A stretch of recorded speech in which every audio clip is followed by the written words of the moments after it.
On February 9th, Chinese media reported that a Volvo owner received a Bowers Wilkins sound system as a gift when purchasing a car from a dealership. However, online users pointed out inconsistencies in the branding, suggesting it might be counterfeit. The news quickly sparked widespread discussion. 原来坑我们的一直都是自己人。 It turns out the ones scamming us have always been our own people. Look at this. This is supposed to be a genuine Bowers Wilkins sound system in an imported Volvo.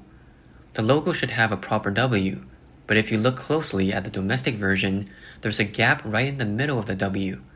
It's actually just two V's put together. When this news came out, Volvo owners rushed to their garages to check, and sure enough, they found it was true. More and more car owners started noticing the same thing. Some even discovered their W was made of 4 V's. Then, when they tried to file complaints and pulled out their contracts, they were stunned. The paperwork didn't say Bowers Wilkins at all. It just said Bowers Audio. They really took this wordplay to the extreme. And who's behind this? Once again, it's our own people. Volvo later responded, saying the dealerships did this without permission. All I can say is, no one escapes accountability forever. Fraud is fraud, no matter who's responsible. I'm sure the people who were once so proud of their fancy sound systems aren't getting much sleep tonight. As the debate gained traction, many accused Volvo of deceiving its customers. Meanwhile, a blogger who works in car maintenance commented that this case was just the tip of the iceberg when it comes to automakers misleading consumers. 很多兄弟啊都在私信我，问我这次沃尔沃的宝华韦健音响。 Lots of people have been messaging me, asking why I haven't said anything about the fake Bowers Wilkins speakers in those Volvos. Honestly, what's there to say? Everyone's already talking about it.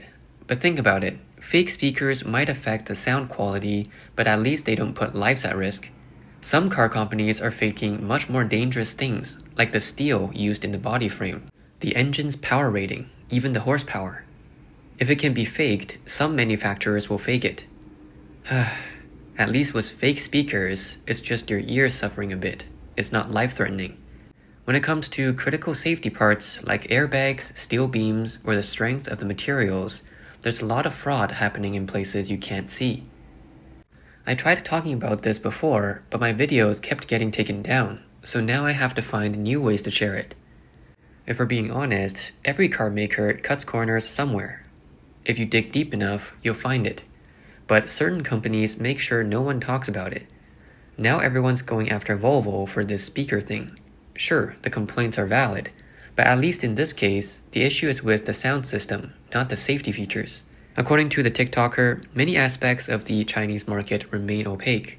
While a fake sound system doesn't pose a direct safety threat, other counterfeit products, like those from certain well-known pharmaceutical companies, can have far more serious consequences. 我们今天吃药啊，吃药打开一个。 Let's take a look at this medicine today. I'm opening one right now.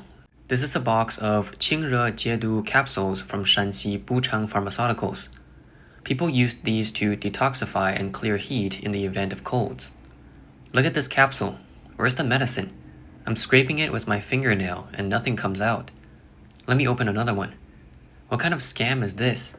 There's barely any powder inside, and even that tiny bit won't come out. Alright, let's try one more. This one's brand new, still sealed. Look at this, empty again.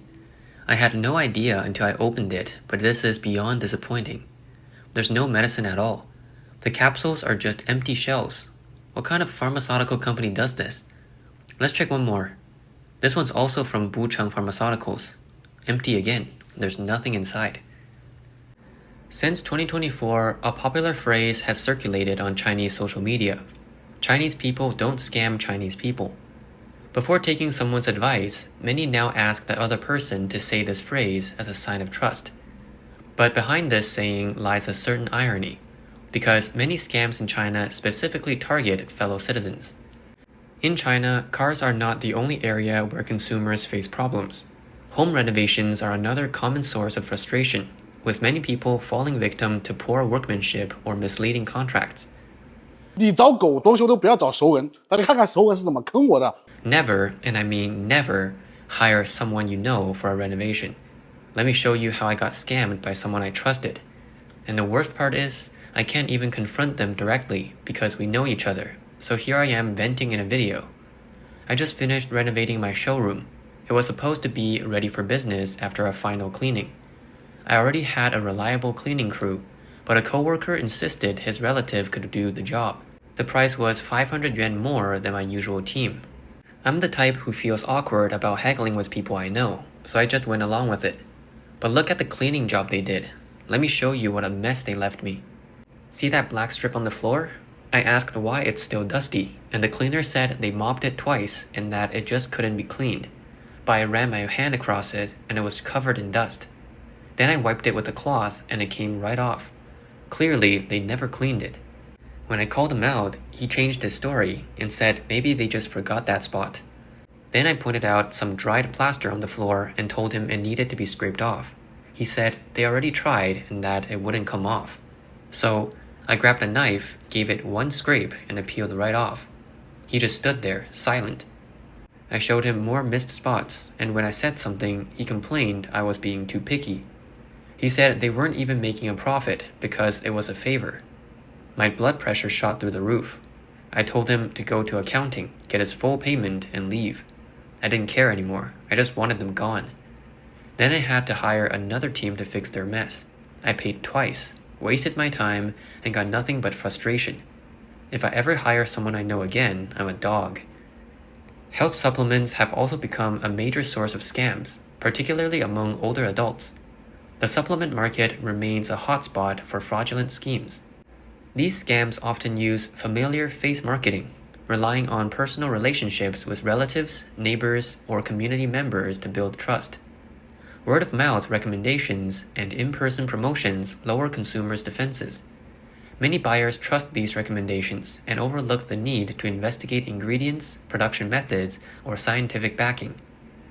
One frustrated user shared the story of standing outside a crowded health supplement store, trying to warn elderly shoppers about the scam, but no one listened. I tried to stop them, but I just couldn't get through to them.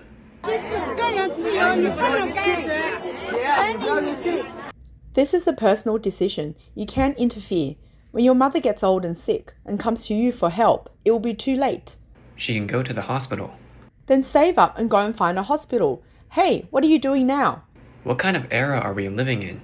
We're living in the age of health supplements. Stop recording me. Auntie, don't believe this stuff. They'll just take your money.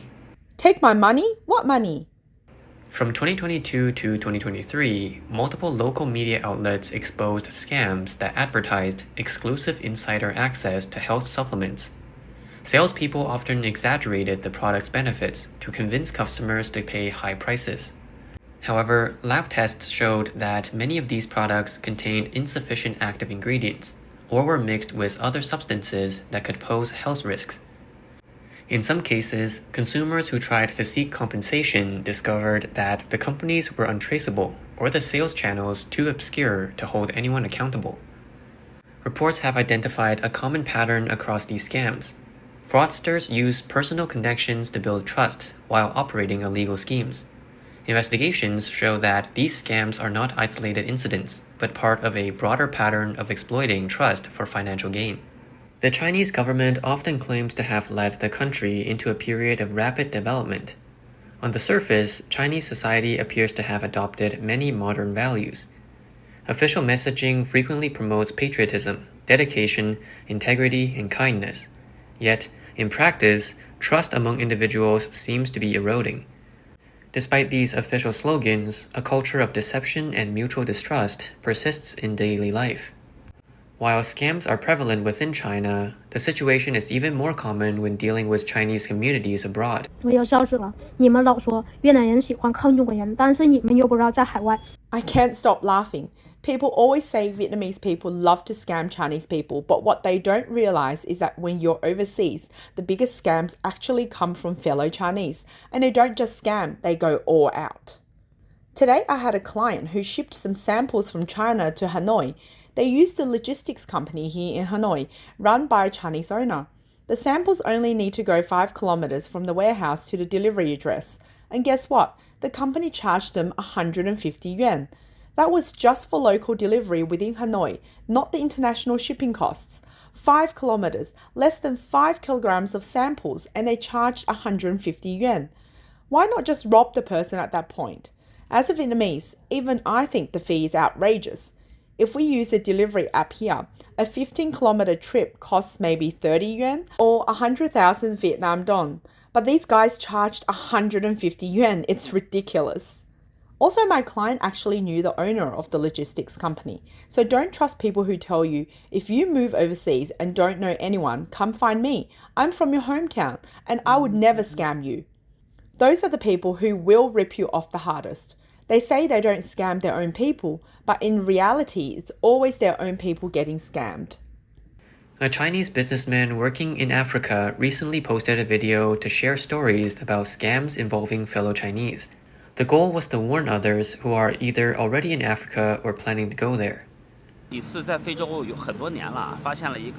guy had been living in Africa for years when he found a promising project, let's call it Project A, and decided to build a factory there. Through a friend, he was introduced to a businessman back in China who had the necessary technical skills and financial resources. The guy in Africa knew about the country, whilst the businessman had the expertise. And after conducting an on-site inspection, everything looked feasible. So the two decided to partner up and invest in the factory. For a while, the business ran smoothly, and the factory made good money. But as the profits grew, the Chinese guy in Africa started getting greedy. Since they already had the technology and equipment in place, the other partner's value to the business seemed less critical. That's when the Chinese guy came up with a devious plan. Knowing his partner had a weakness for women, he hired a beautiful local woman to seduce him. He then paid the woman to accuse the businessman of assault. Then, using his connections, he put pressure on his business partner through legal threats. At the same time, he encouraged him to go back to China and wait for the situation to cool off. The business partner, scared and overwhelmed, followed the advice and returned to China. But once he left, he found it nearly impossible to get back. From there, the factory's financial situation suddenly turned disastrous. The Chinese guy in Africa presented report after report showing mounting losses, leaving his partner with no choice but to give up his shares. The truth is, when investing in Africa, failure isn't always about the project itself. Often, the biggest mistake is choosing the wrong partner. Timing and financial resources matter, but the human factor is crucial. It's essential to find a partner with integrity. People with stable social standing and financial security are generally less likely to pull stunts like this. Always do your homework, get to know your partners well, and invest cautiously. In response, one person commented, "When you're abroad and meet someone from your hometown, people say it feels like a tearful reunion, but that's often an illusion. The reality is, when you meet someone from your hometown, you'll likely end up with an empty wallet. Overseas, the people most likely to scam you aren't the locals. They're the ones who look like you." People raised in a society of mutual harm and moral decay often struggle to escape those patterns, even when they go abroad. Many people view these scams as isolated cases driven by individual greed or dishonesty. While greed and deception are prevalent in all societies, a closer look at China reveals a distinct pattern. Scams targeting relatives, old friends, and neighbors are not only widespread but also share similar characteristics. These scams typically involve exploiting personal relationships to bypass trust, followed by transactions aimed at securing quick, gray area, or even illegal profits. Once the scammers achieve their goal, they disappear or create new victims to continue the cycle, ultimately undermining the social trust system. Historians believe the roots of this phenomenon go back to earlier periods in China's history. After the Chinese Communist Party came to power, a culture of political struggle intensified. Land reforms, the 3 anti and 5 anti campaigns, and the Cultural Revolution all encouraged public denunciations, informant activity, and betrayals. Under such pressure, many individuals learned to protect themselves by preemptively betraying others. The result was a survival mindset built on suspicion and distrust. Over time, this culture of mutual harm became deeply ingrained in society. Economic studies from the World Bank and other researchers show that China's wealth gap has widened significantly in the decades since its economic reforms began. Rising inequality and fierce market competition have pushed many toward shortcuts, scams, and dishonest schemes. When an immature market economy meets an environment dominated by political connections and monopolies, a survival of the fittest mentality often takes over. Some might ask, if fraud and exploitation are so widespread, why doesn't the government step in with stronger regulations? Why doesn't the media fulfill its watchdog role by exposing these cases? This brings us to the CCP's tight control over information and speech. Despite decades of economic reform, strict media censorship remains in place. Investigative reports on sensitive issues rarely go beyond surface-level coverage, and officials responsible for corruption or regulatory failures are often punished only after receiving orders from higher authorities. Meanwhile, journalists working on in-depth exposés face constant scrutiny. As a result, corruption and scams, especially those involving local government business alliances, are routinely swept under the rug. In the absence of reliable information sources, the public is left to rely on rumors, which further fuels misinformation and makes scams even harder to detect. The lack of independent judicial and media oversight also provides fertile ground for scams. On one side, fraudsters bribe officials or leverage connections to avoid punishment. On the other side, victims often lose faith in the legal system. In many cases, local officials pressure victims to settle privately in the name of maintaining stability. The CCP's propaganda often promotes slogans like, "Don't air families' dirty laundry," and "Resolve internal conflicts internally." This approach discourages public scrutiny of domestic issues. Many scams involving financial disputes are quietly settled behind closed doors, often under the guise of preserving social harmony. This culture of secrecy, combined with get-rich-quick narratives promoted by state and social media, creates the perfect stage for scammers to thrive. According to Transparency International's Corruption Perceptions Index, China consistently ranks in the lower middle tier globally. Corruption at the local level remains a persistent challenge for the central government. When anti-corruption efforts start to threaten influential local interest groups, resistance and obstruction often follow. For many ordinary people, this environment breeds a sense of disillusionment. If the rules feel rigged and the legal system seems meaningless, they conclude that honesty leads to being taken advantage of. Cynicism takes hold. People start to believe, if you don't scam others, you'll be the one getting scammed. Trust erodes, and short-term profits become the main goal, even at the expense of long-term social trust.